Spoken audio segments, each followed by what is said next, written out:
Mesdames, Messieurs, bonjour. Je crois qu'on peut commencer.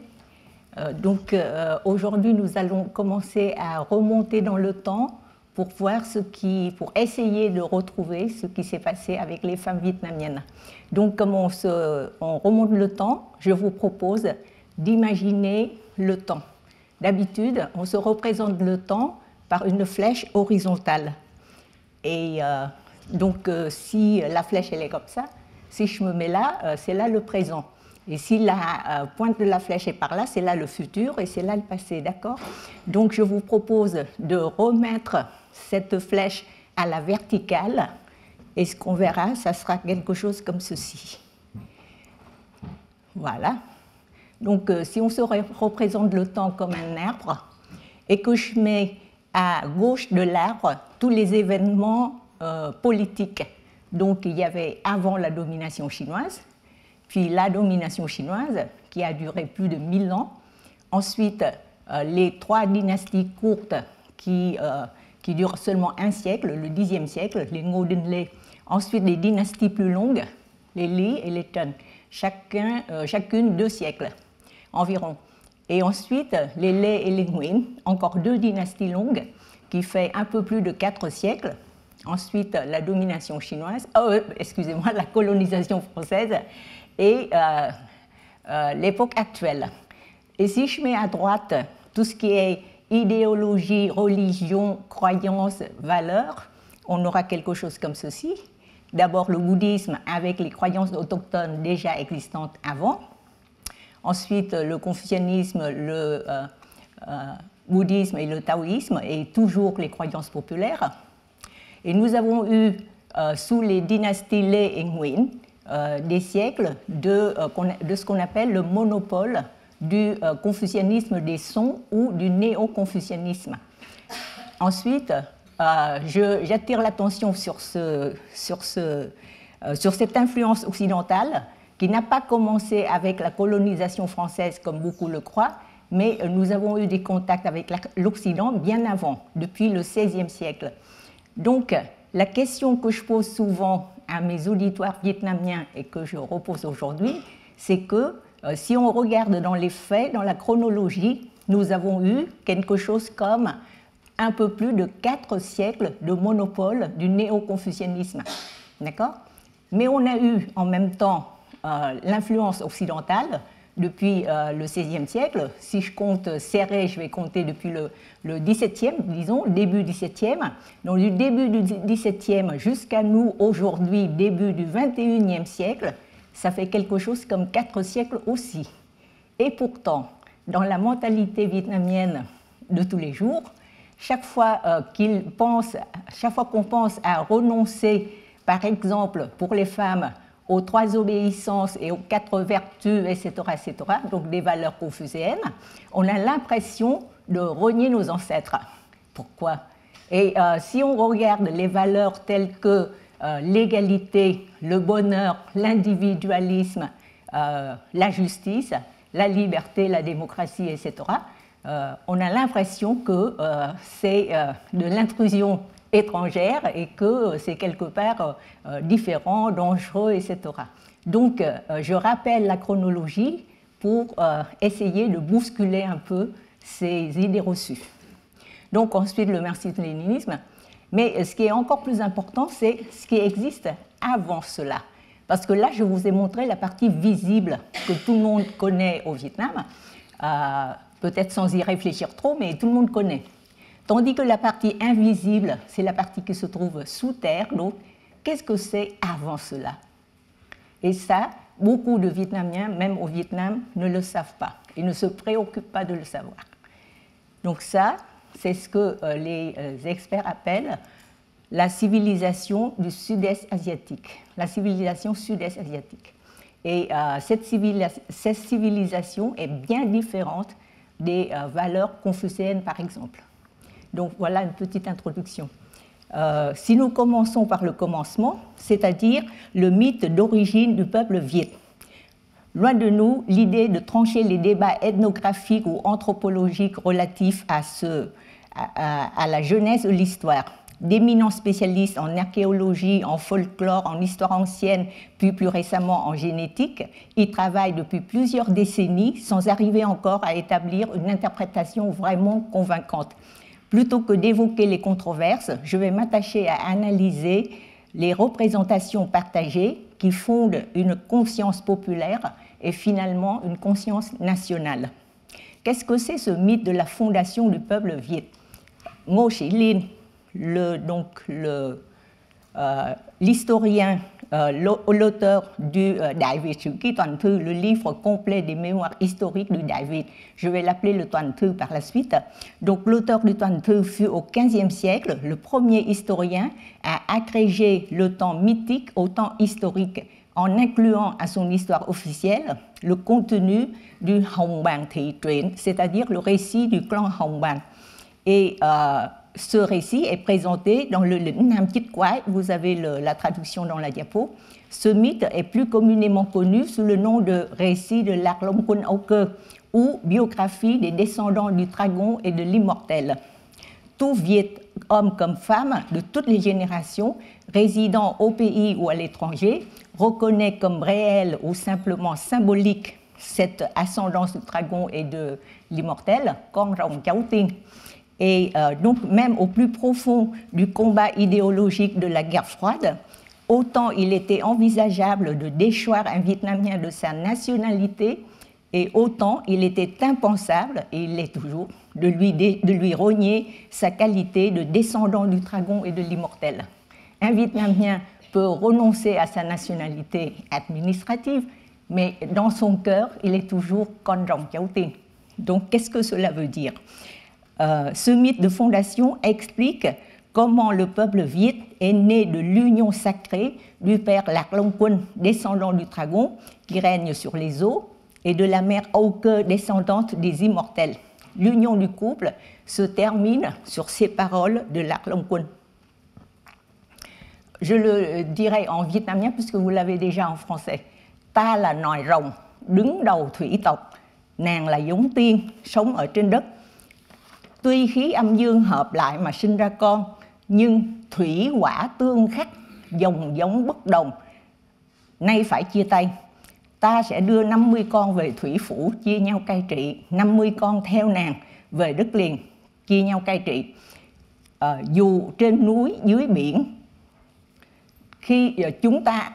khi hữu sự thì báo cho nhau biết, khi hữu sự thì báo cho nhau biết, đừng quên nhau. Donc, qu'est-ce que cela veut dire? L'aîné des 50 qui ont suivi la mère Âu Cơ est devenu le premier roi Hùng, la première dynastie à avoir régné sur le pays Viet.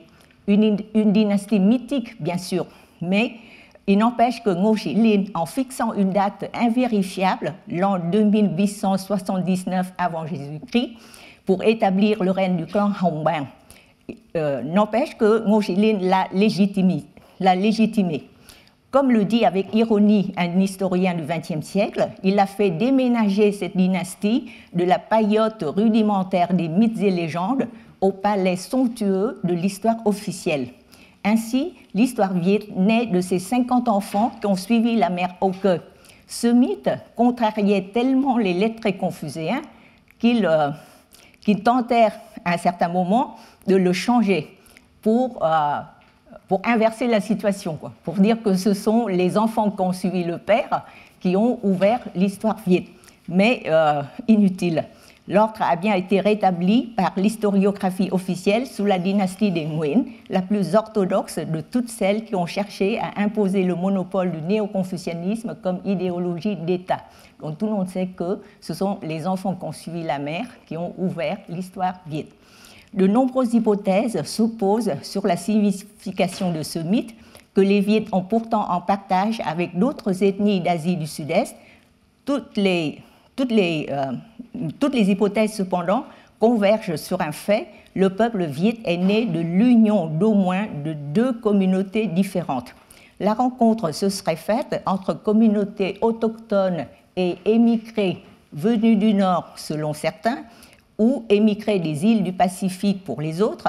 Pour d'autres encore, la rencontre initiale aurait mis en lien des populations autochtones distinctes antérieurement à l'arrivée des Chinois.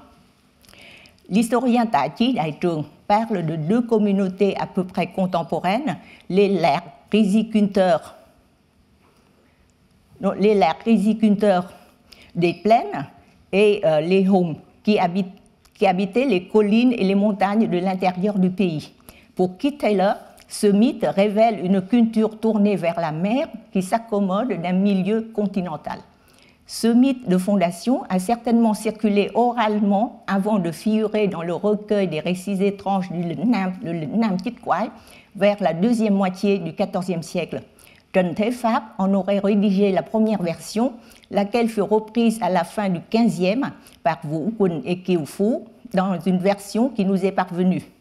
Vũ Quỳnh affirme dans sa préface que ces récits circulaient depuis bien longtemps de bouche à oreille. J'ai cité ici j'ai mis ici la citation, de bouche à oreille dans les villages, si bien que, aussi bien les vieillards que les enfants les savaient tous par cœur. Il y a peu, l'historien américain Liam Kelly a posé le problème de ce qu'il appelle la tradition inventée du Vietnam médiéval. Pour Keith Taylor, il dit « J'utilise le terme médiéval pour désigner librement la période du 7e au 15e siècle, donc qui englobe les derniers siècles de domination chinoise et les premiers siècles sous l'autorité vietnamienne. » Donc, Liam Kelly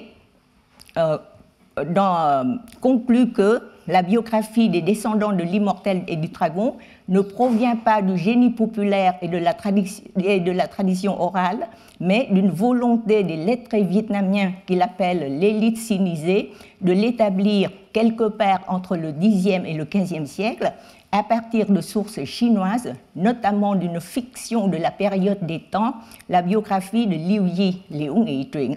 Si bien qu'au premier millénaire de notre ère, il n'y avait pas, dit Kelly, il n'y avait pas d'identité claire viet ou yue restreinte à un peuple défini, mais que, dans l'espace qui correspond à l'actuelle province du Guangdong et du Nord-Vietnam actuel, démontré par Charles Holcomb comme la partie la plus sinisée de la région, dans cet espace, l'élite sinisée savait que yue ou les 100 yue étaient les noms utilisés par l'historiographie pour désigner les populations autochtones de l'extrême sud de l'Empire chinois. Ces populations ne s'auto-désignaient pas de la sorte, mais une partie de l'élite, aussi bien dans le delta du fleuve Rouge qu'en dehors, s'est approprié ce terme pour créer leur propre espace politique et se fabriquer leur identité locale, dit Kelly. Pour ce faire, il démontre que ces mythes n'ont pas puisé dans l'oralité, mais dans la culture lettrée et sinisée. Donc ils ont ainsi légitimé par des écrits savants une ascendance presque aussi ancienne et non moins prestigieuse que celle des Chinois. Si les Chinois se disent qu'ils ont 5000 ans d'histoire, les Vietnamiens disent qu'ils en ont 4000. Voilà. Donc, Liam Kelly confirme l'assertion antérieure de Keith Taylor, selon laquelle les Vietnamiens, je cite Taylor, ont appris à articuler leur identité non chinoise en termes de patrimoine culturel chinois. Au lieu de croire comme Taylor que les rois Hùng ont réellement existé et que cette tradition politique antérieure au contact avec la Chine explique une conscience identitaire que les Vietnamiens auraient préservée en dépit des 1000 ans de domination extérieure. Kelly soutient que la dynastie Hùng n'existait pas, mais qu'elle était une invention médiévale faisant part de la procédure entreprise par l'élite sinisée pour se créer d'abord une identité distincte et locale et ensuite l'articuler avec l'héritage culturel chinois. Kelly prend bien soin de noter qu'il ne nie point l'existence d'un régime politique autochtone avant l'arrivée des Chinois. Les tambours de bronze et autres artefacts archéologiques sont là pour en témoigner. Cependant, comme rien n'atteste que l'élite vietnamienne des 14e et 15e siècles ait connaissance de l'existence de ces tambours ou de ces peuples qui les utilisent, l'historien s'en tient à l'hypothèse des textes chinois anciens dont il a la preuve. Une dizaine d'années après la publication de l'article de Liam Kelly en 2012, suivi des commentaires d'autres historiens comme Nina Grigoreva, Kit Taylor et Taki Daitung, ainsi que la réponse de l'auteur, en 2021, l'ouvrage en vietnamien de Nguyễn Mạnh Tiến est paru. Nguyễn Mạnh Tiến, c'est un ethnologue né en 1983. Je vais vous montrer sa photo. Attendez. Il est là. Donc ce jeune ethnologue, il a publié un livre qu'il a intitulé Khai Nguyên Rồng Tiên, aux sources du dragon et de l'immortel. Donc ce livre a paru dans la collection Comprendre le Vietnam. Ce jeune ethnologue indépendant s'est dévoué depuis des années à l'étude des ethnies montagnardes de sa région natale du Thanh Hóa. Selon lui, d'autres sources confirment l'assertion de Vũ Quỳnh concernant l'origine folklorique des légendes sur les génies et les immortels. Il donne les exemples du génie du mont Tản Viên ou de la déesse des eaux que les Vietnamiens appellent Mẫu Thoại. Il cite aussi les légendes et les rites observés différemment par les Hmong de Hòa Bình et ceux de Thanh Hóa. En effet, outre les mythes, les cultes populaires attestent aussi de sentiments religieux et de croyances toujours vivaces. Pour discuter la biographie du clan Hồng Bàng de Kelly, Nguyễn Mạnh Tiến rappelle l'étude de l'ethnologue française Jeanne Cuisinier sur les Hmong en 1946. Restés à distance d'une quelconque influence chinoise, leur mythe raconte qu'ils descendent de la mère, la princesse Biche Étoilée, et du père, le prince Carpe. Kakep. Je vous remets les noms. Vous devez les avoir quelque part, là. Ah, non. Donc, dans les mythes Hmong, la mère est une biche et le père, une carpe. Le fils du roi Yit, Yit pour les Hmong, Yit ou Yit Yang, c'est les Viet. Donc leurs 100 enfants comptent 50 garçons et 50 filles dans les mythes Hmong. Les 50 qui ont suivi la mère, encore une fois, ont fondé dans les hautes régions la dynastie des rois habillés en noir, et les autres sont allés vers l'embouchure des fleuves pour fonder celle des rois habillés en jaune. Vous voyez bien que les Viet et les Hmong insistent toujours sur le fait que ce sont eux, leurs ancêtres, qui étaient les fils qui ont suivi la mère. D'accord ?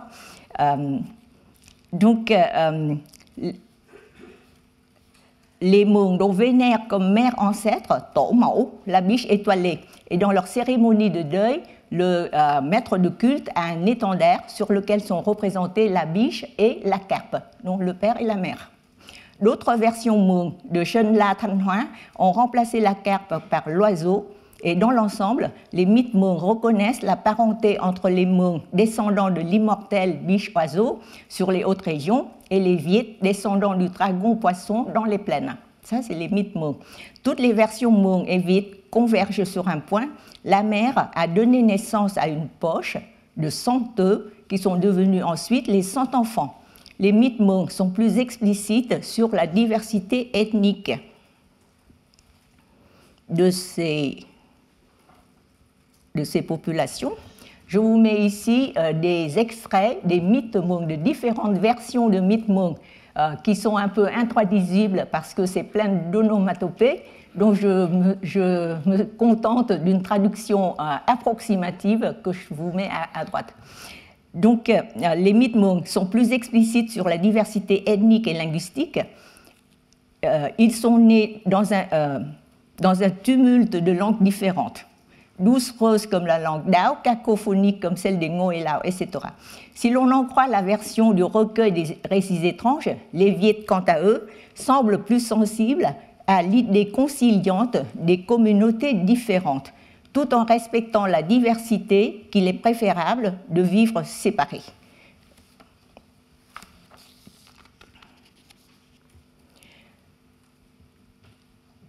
Et donc, il suffit d'unir les efforts s'il advient quelque chose.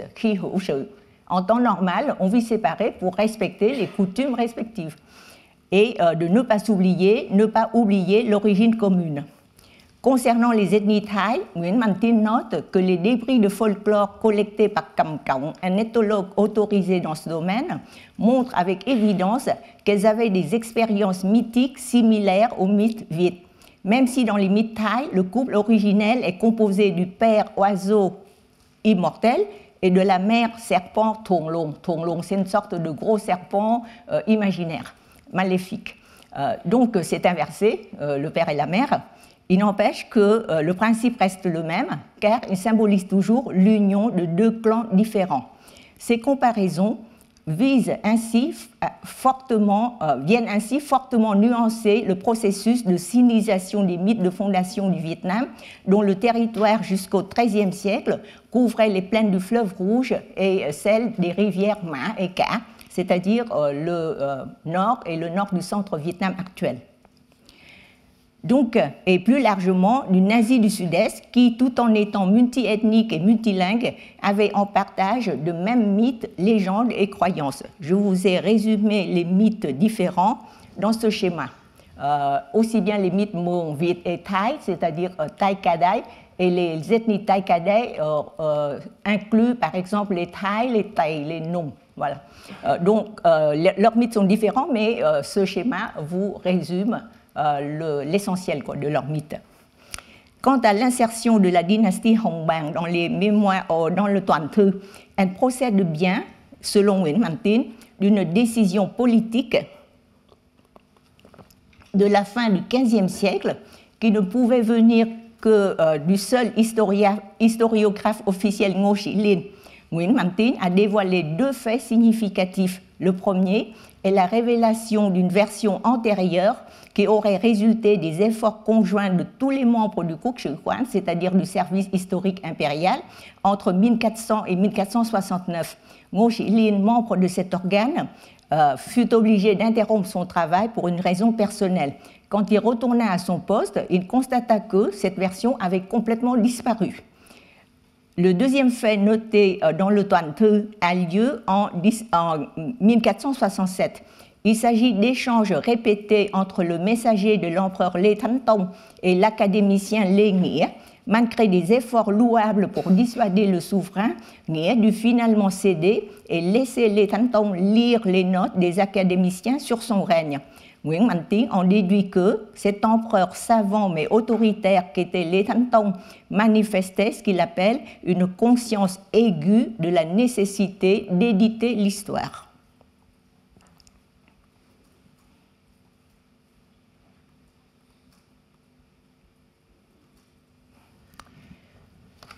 Donc, pour expliquer les motivations profondes de ce souverain, Tín rappelle la situation complexe du Đại Việt après sa victoire contre l'impérialisme des Ming.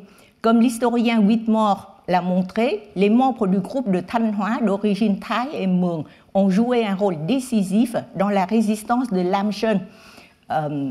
Et le chef de cette insurrection, Lê Lợi, bien que ses ancêtres soient viet, comme l'affirment les historiens vietnamiens, pour les historiens étrangers, comme Litana affirme par contre qu'il devait être certainement Mường ou Lao. Donc, mais pour les Vietnamiens, ils étaient d'ancêtres viet, mais on est bien obligé de reconnaître qu'après plusieurs générations, il a dû s'assimiler à la culture Mường. Nguyễn Mạnh Tín utilise le terme Mường Hóa, c'est-à-dire s'assimiler à la culture Mường, pour occuper la fonction de Phụ Đạo de Khả Lam. Phụ Đạo, c'est une sorte de chef de tribu, dans le pays Mường, évidemment. Donc, dans le Thanh Hóa, affirme Tín, il y a plusieurs groupes thaïs qui se démarquent des Thaïs du Tây Bắc, c'est-à-dire du Nord-Ouest, décrits par Cam Trọng, par l'héritage culturel qu'ils partagent avec les Mường, notamment une épopée similaire au Đẻ đất đẻ nước des Mường. Le Đẻ đất đẻ nước, c'est la jeunesse de la terre et de l'eau. Et dans cette épopée, des œufs d'oiseaux deviennent aussi des hommes et des femmes. Selon la thèse de Tín, donc l'univers mythique Viet Mường et des ethnies Thaï Kadai contient beaucoup d'éléments importants partagés, que je vous avais résumés dans le schéma que je vous ai montré tout à l'heure. Les éléments aux nombreux faits et détails similaires naviguent dans des contextes qui relèvent d'un espace géographique immense et lointain appelé le Nam, c'est-à-dire le sud des Mongols, le Vietnam de l'époque et une partie méridionale de la Chine, espace qui fait partie de l'Asie du Sud-Est. Se référant à des historiens comme Whitmore et Taylor, Tin décrit la situation très complexe pendant des siècles de la dynastie Lê, dans laquelle un conflit latent entre les minorités au pouvoir, aventurières, libres et ouvertes des hautes régions méridionales de l'État Đại Việt, et la population majoritaire Viet Kinh dans le delta au nord, disciplinée, de plus en plus imprégnée de l'influence sinisée. J'ai cité Nguyễn Mạnh Tin. La cour des Lê fut ainsi obligée de concilier les conflits entre ces blocs idéologiques ethniques hétérogènes dans une alliance assez fragile où les conflits étaient latents. Je vais vous montrer la carte du Vietnam à l'époque, enfin pas à l'époque, c'est une carte qui montre le Vietnam d'aujourd'hui avec les étapes de l'avancée vers le sud. Et si vous... comment je peux vous montrer ça? La partie en vert, la partie en jaune est censée être, je ne sais plus où vous montre. Ah, alors, bon, la partie en jaune que vous avez là, c'est comment dire, le territoire vietnamien sous la dynastie des Lý du 1er au XIIIe siècle, par là. Et la partie en vert, justement, c'est la partie nouvellement, la partie en vert à l'ouest. Vous le voyez? Donc la partie en vert foncé, à l'ouest du bloc jaune. C'est justement la partie nouvellement intégrée au XVe siècle, après la résistance de Lam Son. Donc vous vous imaginez que pour intégrer par rapport à tout le Vietnam actuel, c'est petit, et le Vietnam actuel, c'est quand même petit comme pays, donc c'est une partie qui n'est pas très grande. Et pourtant, l'intégration d'une nouvelle partie comme ça, la partie méridionale à l'époque, à l'ouest de Thanh Hóa, a créé de tels problèmes. Donc imaginez l'avancée vers le sud et des nouvelles parties plusieurs fois intégrées dans le pays, qu'est-ce que ça représente? Donc, Lê Thánh Tông, selon Nguyễn Mạnh Tin, aurait lui-même élaboré cette généalogie où se retrouvent les croyances des groupes ethniques les plus importants, lesquels non seulement au XVe mais aussi dans les siècles suivants auront des représentants dans les cours impériales vietnamiennes. Le pouvoir politique, ou plus précisément l'idéologie dominante, est ainsi garanti par une origine sacrée. Nguồn gốc thiêng liêng. La légende dragon immortel crée bien un espace imaginaire, spirituel, commun. À partir de cette invention médiévale qui se référait d'un côté à une vision sinocentrique de l'histoire et de la culture, et de l'autre aux identités autochtones d'origine sud-est asiatique, les Vietnamiens de l'État multi-ethnique Đại Việt ont construit à partir du XVe siècle leur conscience identitaire nationale. Ces consciences inventées de l'élite médiévale vietnamienne sinisée en sont devenues maintenant des vérités incontestables, que même Liam Kelly l'a reconnu. Je ne saurais dire exactement depuis quand date cet attachement, mais il est évident que les Vietnamiens ont préservé dans leur fort intérieur l'idée des enfants nés d'une même poche, laquelle n'est autre que l'utérus de la mère. Dans la langue vietnamienne, le terme đồng bào, compatriote, le terme đồng bào, compatriote en français, c'est du même pays du pater. D'accord ? Pour les Vietnamiens, ce sont les enfants du même utérus de la mère. Et ce terme fait toujours vibrer une fibre profonde. On parle de tình ruột thịt nghĩa đồng bào. Et des proverbes comme Tay Đức Ruột Sót, vous avez la traduction française dans la diapo, des proverbes comme Tay Đức Ruột Sót ou Máu chảy ruột mềm sont rappelés chaque fois que la population d'une partie du pays est touchée par des catastrophes, comme des tempêtes et inondations qui frappent annuellement le centre, ou plus récemment le Covid-19, à chaque fois, cela suffit toujours à mobiliser de chaleureuses initiatives pour apporter du secours aux sinistrés. Je vous ai emmené bien loin, semble-t-il, du sujet des femmes qui nous préoccupe.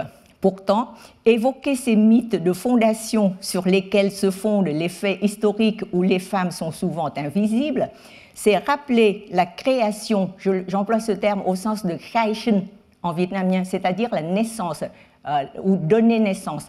Donc, de la création, non pas celle d'un monde par un quelconque démiurge, mais bien celle de la communauté humaine qui passe par l'enfantement d'idées mythologiques et par l'enfantement d'individus biologiques, de filles et de garçons destinés à devenir des femmes et des hommes responsables de la perpétuation de la vie et des lignées familiales. Il y a donc la congruence du mythe de fondation, au moins dans les 3 groupes ethniques et linguistiques que nous avons indiqués, qui parlaient de façon intemporelle de l'union, de la solidarité des communautés différentes. Puis, on voit au XVe siècle la nécessité et la volonté politique d'une alliance des groupes encore plus différents dans un espace national élargi avec les hautes régions dans la partie méridionale du pays, le petit triangle vert que je vous ai montré. Tout ceci sera réactivé à l'époque contemporaine sous la forme de la résistance anticolonialiste à l'époque de l'Indochine française. Voici donc les 3 quais sous l'Indochine française.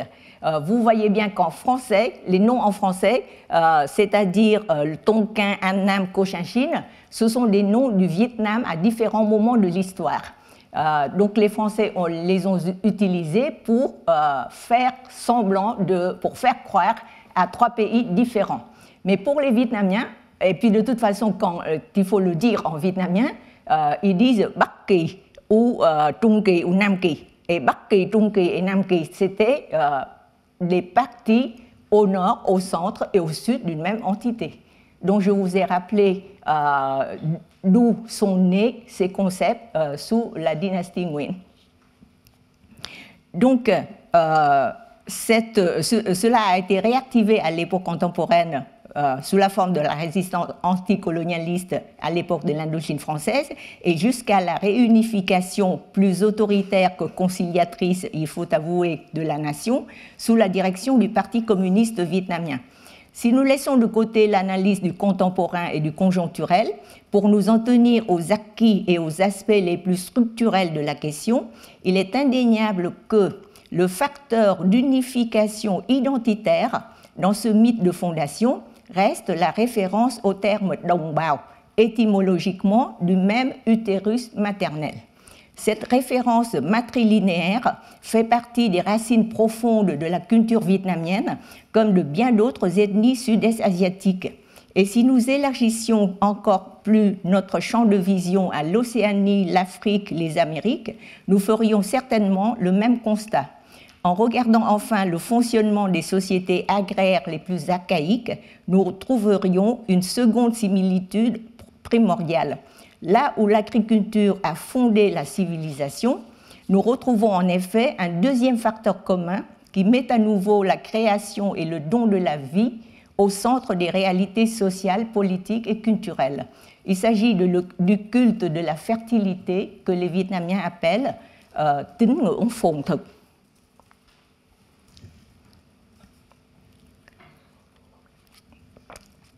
En conséquence donc de la sédentarisation des populations humaines les plus archaïques dans le monde, l'éclosion des sociétés agraires a transformé le rapport de l'homme à la nature et à la surnature. Ces sociétés ont donné naissance à des cultes primitifs qui restent encore vivaces aujourd'hui. C'est le cas au Vietnam comme dans d'autres pays de l'Asie du Sud-Est, où l'on voue sous des formes plus ou moins symboliques et rituelles le culte de la fertilité, autrement dit, un ensemble, je cite l'ethnologue Vũ Anh Tu, un ensemble d'activités humaines de caractère sacré se manifestant par l'accouplement destiné à faciliter de bons résultats dans l'agriculture et les moissons.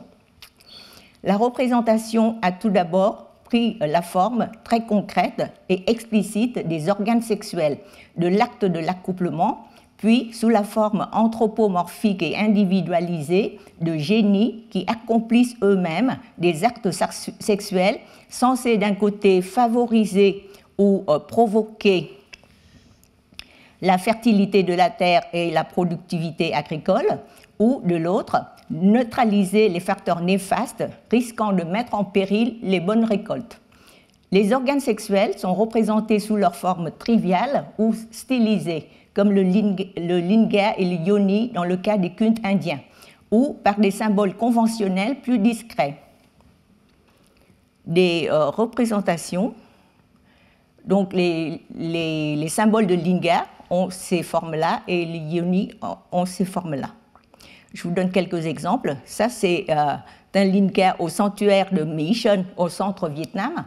Et ça, c'est le linga et le yoni. Le linga, c'est la colonne cylindrique au milieu, et le yoni, c'est ce qui l'entoure. Ça, par contre, c'est dans un temple au Bangladesh, c'est pas au Vietnam.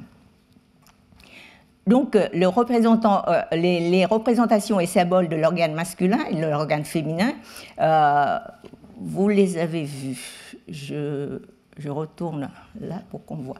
Le culte de la fertilité est sans doute parmi les plus anciennes et les plus durables des croyances et pratiques religieuses autochtones, car sur les tambours de bronze de l'époque Dongshen, on voit des sculptures très évocatrices d'animaux, d'oiseaux, de crocodiles, de crapauds en copulation. Sur le couvercle de la gerre de Doughton. Ça c'est la gerre de Doughton. C'est une gerre qui est maintenant reconnue comme trésor national. Si vous regardez plus attentivement le couvercle, sur le couvercle, il y a 4 groupes. Initialement, il y avait 5 groupes de statuettes. Et au cours des fouilles, il y en a un au milieu qui a été volé ou cassé, ou on ne sait pas. Mais maintenant, il ne reste qu'un trou. Il ne reste que 4 groupes de statues autour. Voici le détail. Voilà. Donc, sur le couvercle de cette jarre Doughton, retrouvée dans une région de moyenne montagne du Nord-Vietnam à In Bai, figurent explicitement des couples humains, ce qui fait de cet artefact l'illustration la plus concrète, la plus vivante, la plus humaine du culte de la fertilité, estime un expert. Des objets du quotidien évoquent aussi ce culte de la fertilité, que l'on utilise parfois sans s'en rendre compte, en pratiquant le culte des ancêtres ou dans la vie de tous les jours. À titre d'exemple, le mortier qui sert à décortiquer le riz et le pilon sont ainsi évoqués. Voici des outils pour décortiquer le riz. Voilà. Et le pilon. Ça, c'est une peinture du peintre Ngo Xuân Khôi. Et donc, c'est évoqué par exemple dans une chanson populaire, un kayao fort connu, Dạ ơn cái cối cái chày. Comme c'est un kayao, c'est oral, donc il y a différentes versions. J'ai mis l'autre version entre parenthèses. Donc, Dạ ơn cái cối cái chày, nửa đêm gà gáy, có mày có tao. Dạ ơn cái cọc cầu ao, nửa đêm gà gáy, có tao có mày. Donc, c'est une complainte de la paysanne qui, à minuit ou entre minuit et l'aube, se réveille et, son mari lui manque terriblement.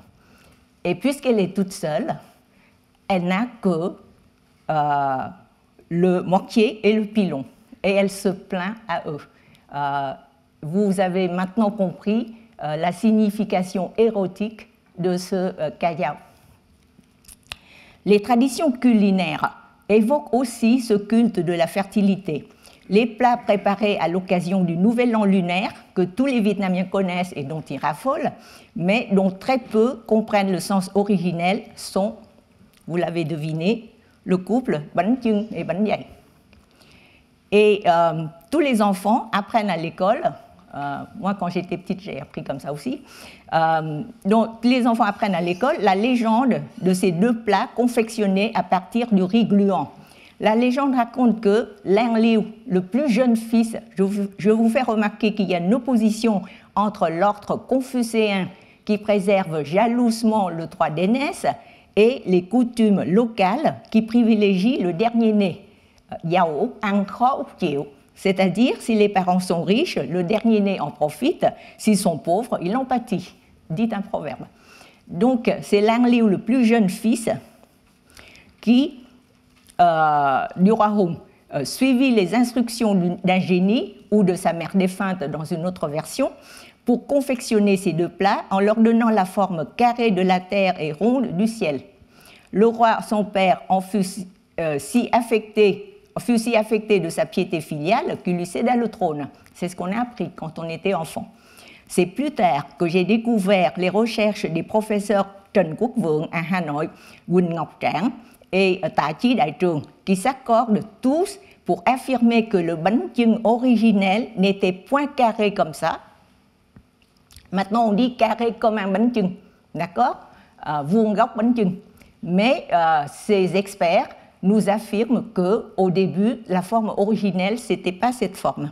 C'était par contre celle-ci, c'est-à-dire que le bánh chưng originel n'était point carré, mais qu'il est devenu carré sous la dynastie Lê pour lui donner une signification renvoyant directement à la cosmographie chinoise. Encore une fois, c'est la dynastie qui a imposé le confucianisme comme idéologie d'État. La forme originelle s'est perpétuée grâce aux Vietnamiens qui ont migré vers le sud et qui ont maintenu jusqu'à aujourd'hui la confection et la consommation du bánh tét que je vous montre là.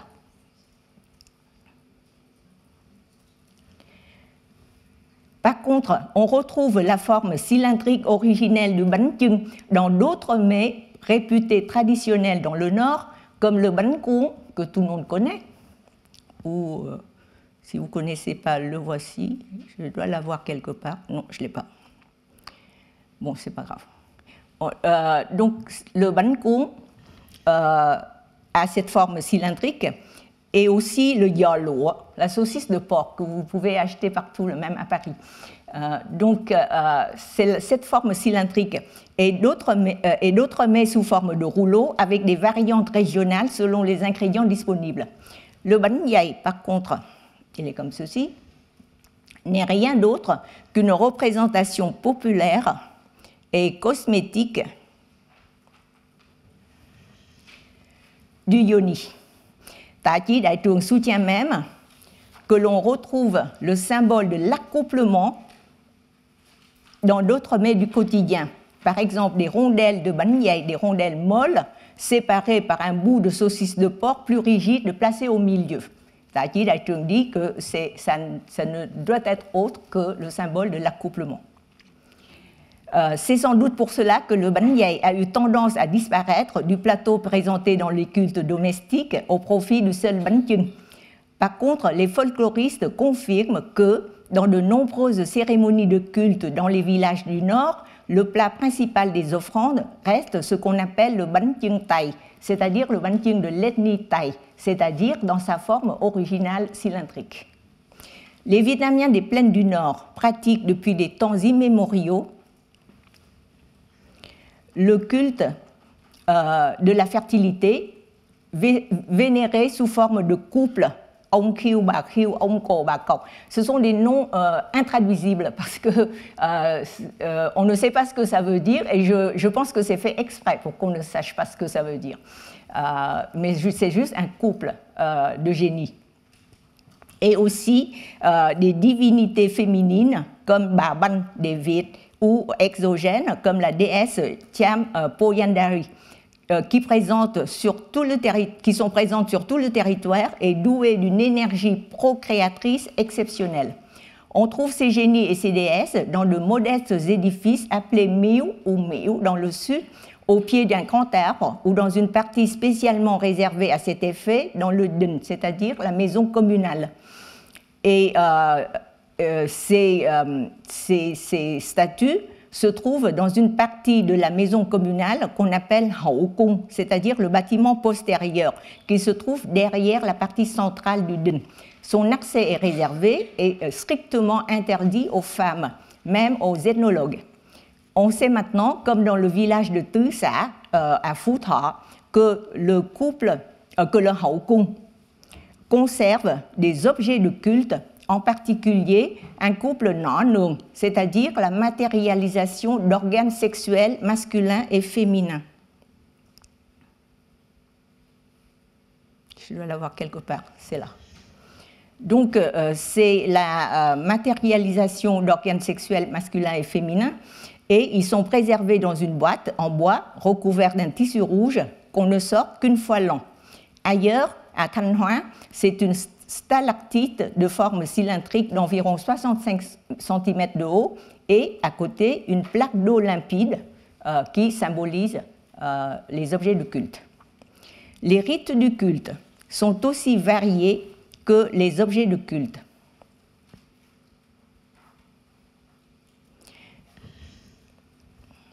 Mais on retrouve toujours ce qu'on appelle le tục hèm, c'est-à-dire un rite nocturne et clandestin que l'on justifie parfois parce qu'on disait que c'est le plaisir particulier, c'est le plaisir particulier du génie qu'on vénère. Par exemple, il y a un village où on dit que ce génie, c'était un voleur et en plus, il était salace, donc il opère de nuit, donc il faut vénérer son culte de nuit. Tạ Chí Đại Trường remarque que ces hèms étranges villes sont la résurgence de cultes antiques qui étaient alors pratiqués sans crainte ni complexe. Voici quelques exemples typiques de hèm. Dans le hèm Tắc Đèn, par exemple, au moment crucial de la cérémonie, la lumière est éteinte. Et au village là, dans l'ancien Hà Tây, qui est maintenant inclus à Hanoï, on dit que le génie tutélaire est un voleur salace, je vous l'avais dit. C'est dans l'obscurité donc que se passe le moment le plus sacré du rite et où, de façon prosaïque, la rencontre entre jeunes garçons et jeunes filles lors de la dernière soirée qu'on appelle đêm rã hội. Et à Đan Nhiễm, Hưng Yên, par exemple, la dernière nuit, on écoutait les chants Ả Đào. Les chants Ả Đào, c'est un chant populaire dans le nord et le nord du centre qui a atteint son apogée à Hanoï et dans les villes, dans les provinces avoisinantes, à Bắc Ninh par exemple. Donc on écoutait le chant Ả Đào quand subitement la lumière s'éteint et on voit un homme déguisé en tigre, car il s'agit d'une fête pour vénérer le génie tigre. Donc un homme déguisé en tigre s'empare de la chanteuse. Voici la description encore plus détaillée de l'ethnologue Lê Văn Hảo dans le Sud avant 75. Il appelle cette coutume la coutume se déguiser en génie pour s'emparer de la chanteuse, où ce sont les notables qui embrassent les chanteuses, puis tous les garçons dans la foule qui embrassent les jeunes filles. La coutume leur permet de s'embrasser en toute liberté pendant 3-4 minutes devant l'autel du génie dans cette soirée de chant de culte pour ce génie. C'est la description de l'ethnologue Lê Văn Hảo. Et dans la cérémonie d'ouverture de la forêt, lễ mở cửa rừng, à Phú Lộc, dans la province de Phú Thọ, encore une fois, à travers la danse qui s'appelle danse du coq qui couvre la poule, múa gà phủ mái ou gà đạp mái, c'est-à-dire le coq qui couvre la poule.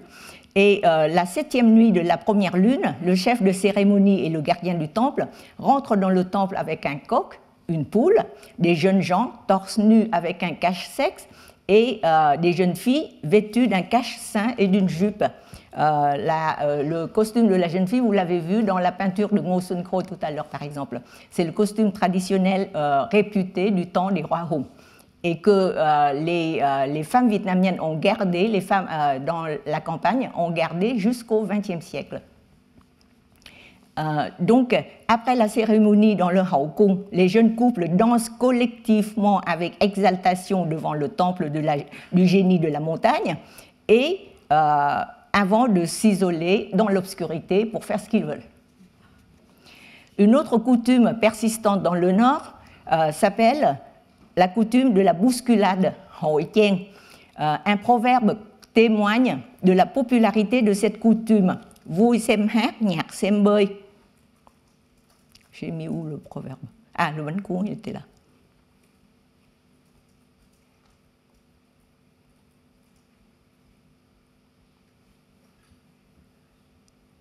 Voilà. Donc le proverbe vui xem hát, nhạc xem bơi, tả tơi xem hội. Pourquoi tả tơi? Parce que par exemple, au village Nga Hoàng à Bắc Ninh, les génies tutélaires il y a un génie masculin qui est Đống Vang et un génie féminin qui est Linh Sơn Mỹ Nương. Des bousculades rituelles se passent à plusieurs reprises la nuit par exemple la nuit du 6e jour de la 2e lune, ensuite à la fin de la cérémonie, à la 11e nuit, on écoute les chants à Adao, puis tout s'éteint et les jeunes gens, les jeunes filles sont laissés libres de faire ce qu'ils veulent. Tout est fait pour transgresser sous des formes rituelles et très cadrées dans le temps les interdits et les tabous qui régulent la vie villageoise le reste de l'année. La coutume la plus caractéristique reste celle qu'on appelle le Linh Tinh Tình Phọc, intraduisible, parce qu'il s'agit d'onomatopées ou de mots juste évocatifs pour rythmer les gestes. Donc, cette coutume est pratiquée au village Tứ Xã à Phú Thọ. Elle est organisée en l'honneur de la déesse du riz, appelée aussi la mère riz. La fête est précédée du rite secret de vénération des objets sacrés, toujours le couple Nõ Nương précédemment cité, qu'on désigne ici par Dùi Đục, c'est-à-dire ciseaux, et Mu Rùa, carapace de tortue. Ciseaux, c'est ce qui est pointu, carapace de tortue, c'est la forme plate. Et le rite secret se passe en pleine nuit en présence du seul gardien qui accueille un jeune couple, et au mot d'ordre Linh Tinh Tình Phọc du gardien, le jeune homme et la jeune fille agitent frénétiquement les objets du culte et chantent des vers à 6 et 8 pieds, un lukbak. Par exemple, celui-ci, que j'ai cité à la fin de la diapo, là. Bên ấy có nứng cùng văn, bên này lủng lẳng như dằn cối xay. Je vous ai donné la traduction française. Donc, ils répètent le geste 3 fois et s'ils réussissent à faire pénétrer à 3 reprises la pointe du ciseau dans la carapace, tout le village sera au comble de la joie car c'est la promesse d'une année prospère, aussi bien pour les récoltes que pour la naissance d'enfants mâles. Et après ces rites, il y a des spectacles aussi. Il y a beaucoup de spectacles variés et je vous n'en cite que 2 exemples de spectacles les plus caractéristiques à mon avis. Le mouvement, c'est-à-dire on utilise ce qu'on appelle le mo cao. Mo cao, c'est la feuille de l'aréquier. L'aréquier, c'est l'arbre qui donne des noix d'arec.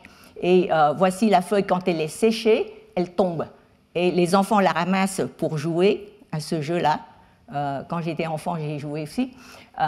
Donc à la campagne, on se fait one two three pour voir le gagnant, et le gagnant il a le droit de s'asseoir, tandis que le perdant, il le tire. Voilà, donc c'est comme ça. Et on utilise donc la paire élargie là, de cette feuille pour fabriquer ça. Et la danse mouvement, c'est une danse très suggestive qui est toujours pratiquée aujourd'hui dans le Nord pour mettre en relation des jeunes gens et des jeunes filles célibataires. La danseuse est habillée d'un cache-sein rouge et chante avec un cây bông, c'est-à-dire un morceau de bambou dont un bout est en forme de fleur. Et donc, la danseuse doit faire rentrer habilement au cours de sa danse, elle doit faire rentrer habilement son cây bông dans le mo cao, d'accord, dans le mo cao qui a été fabriqué là. La danse finie, elle les lance en l'air et tout le monde se dispute et se les partage. Évidemment, on peut casser le bambou, on peut casser le mo cao également. Ce qui, là alors, on comprend ce que signifie tả tơi xem hội, c'est-à-dire être en lambeaux pendant les festivités, parce qu'on se dispute ces objets qui portent chance. Le Tùng Di, c'est un autre spectacle qui se pratique dans 2 villages voisins la 6e nuit du Tết. De jeunes couples apportent des offrandes à l'autel du génie en les portant dans des paniers au bout d'une palanche, comme ceci là. Et ensuite, ils pratiquent le tongyi. Le tongyi, c'est un acte explicite de simulation d'accouplement.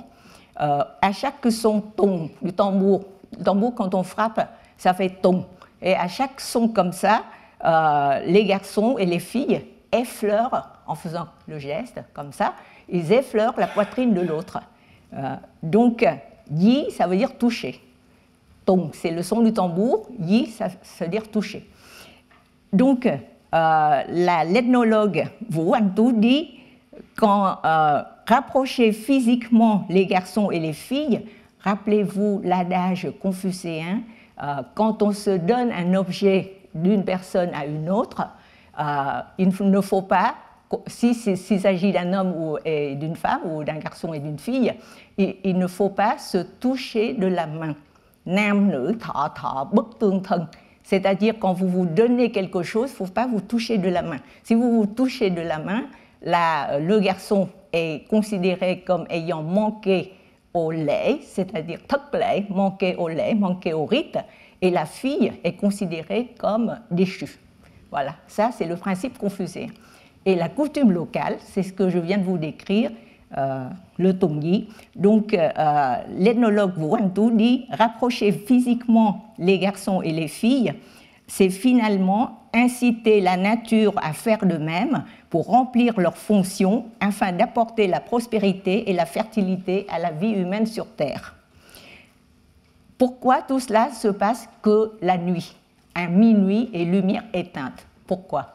La discrétion de ces rites trouve 2 explications. La première est que la partie la plus sacrée du rite se passe à minuit précise lors du passage du jour et de la nuit, c'est-à-dire du yin et du yang.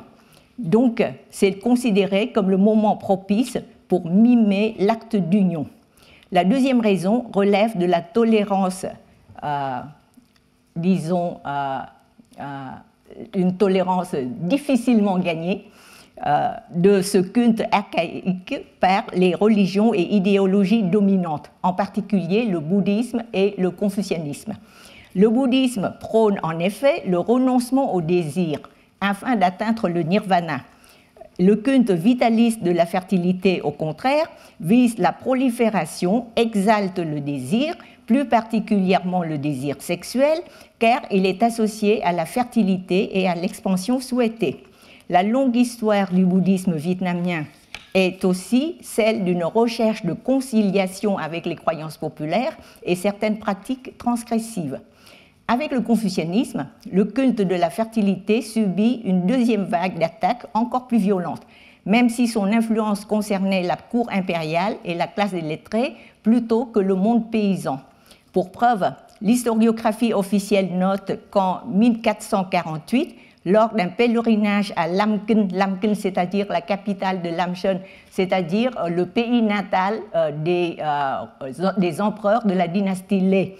Donc, lors d'un pèlerinage à son pays natal, l'empereur Lê Nhân Tông, 1442-459, à la vue de l'empereur, la population de Thanh Hóa le salua par une danse Ri-Ren. Je dois avoir quelque part, ça c'est l'acte du tongyi, le Ban Cung que je n'avais pas trouvé tout à l'heure. La danse Ri-Ren. Cette danse, qu'est-ce que c'est? C'est les garçons d'un côté, les filles de l'autre. Ils et elles se tenaient par la main, se croisaient les pieds ou le cou et appelaient cela enfoncer les fleurs, coller les fleurs ensemble. Un mandarin trouve cela tellement luxurieux qu'il l'interdit tout de suite. Ce qui n'empêche que cette danse s'est perpétuée néanmoins sous le nom de Tình Hu. Tình c'est amour, Hu c'est hurler. On en trouve des traces encore aujourd'hui dans la région de Thanh Hóa, de Thọ Xuân Thanh Hóa. Bien sûr, l'histoire montre que des compromis existèrent.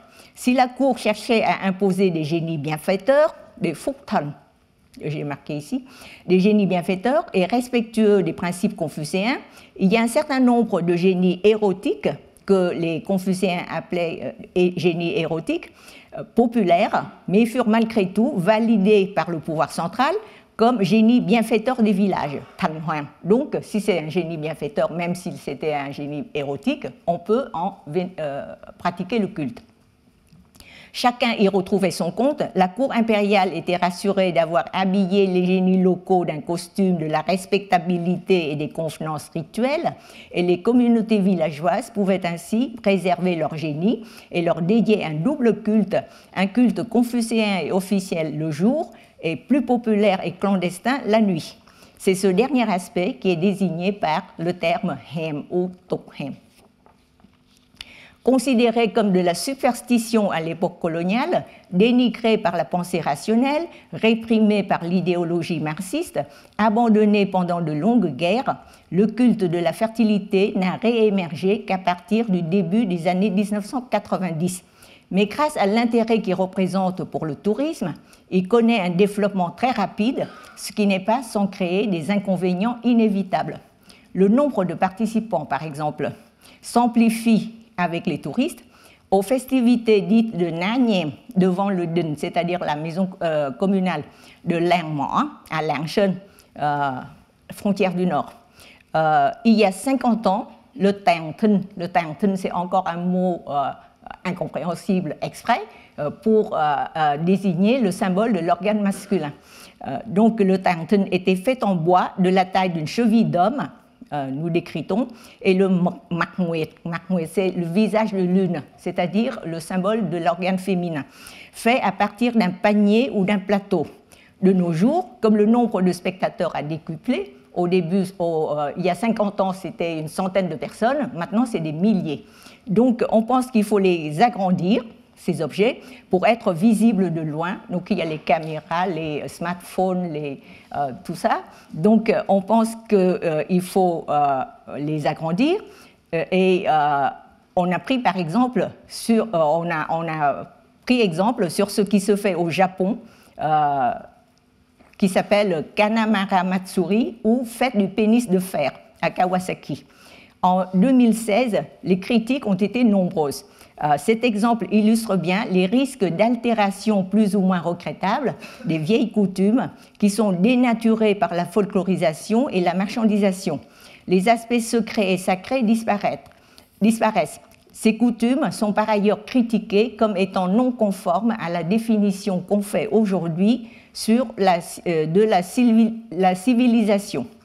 En 2014, le directeur du service de la culture de la province de Futa a néanmoins insisté pour rappeler que, je cite, « le culte de la fertilité évoque l'harmonie entre le yin et le yang de manière humoristique, fine et humaniste. C'est une très belle et rare tradition culturelle que nous avons pu préserver malgré les aléas de l'histoire. C'est parce qu'on ne la comprend pas qu'on la juge vulgaire. » Un responsable du ministère de la Culture s'est montré encore plus déterminé, je cite, « Il faut respecter la culture, personne n'a le droit d'intervenir dans ces festivités des communautés locales. Il ne faut pas juger la culture d'autrui à partir de son point de vue subjectif. » Donc, pour notre propos, ce culte de la fertilité nous procure l'une des sources importantes qui explique la résilience avec laquelle les coutumes locales populaires ont su résister aux idéologies venues d'ailleurs afin de préserver une vision des rapports masculins-féminins en général, hommes-femmes en particulier, bien plus naturelle, plus libre, plus coopérative et plus égalitaire que ne l'auraient permis les idéologies dominantes au cours des 2000 ans d'histoire vietnamienne. Cependant, se voir autoriser, encourager la liberté d'aimer, d'une part parce que cela est destiné à assurer la satisfaction des besoins de vie et de développement communautaire, d'autre part, ne bénéficier de cette liberté et du plaisir sexuel que pendant des laps de temps très courts où l'interdit est levé. Il y a un mot d'ordre qui est Thao Hoan en vietnamien, ça veut dire l'interdit est levé. Et quand le chef de la cérémonie prononce ce mot d'ordre, la liberté est donnée aux jeunes gens et aux jeunes filles. Contrairement aux devoirs et obligations de la vie normale de tous les jours, n'est-ce pas là une liberté lourdement hypothéquée et soumise à la condition de toujours respecter la primauté de l'intérêt communautaire? sans compter ce lien intrinsèque toujours rappelé, sacralisé, entre l'identité féminine et le devoir maternel, la fonction de procréation, qui représente non pas la moindre des contraintes imposées aux femmes, et à leur perception identitaire.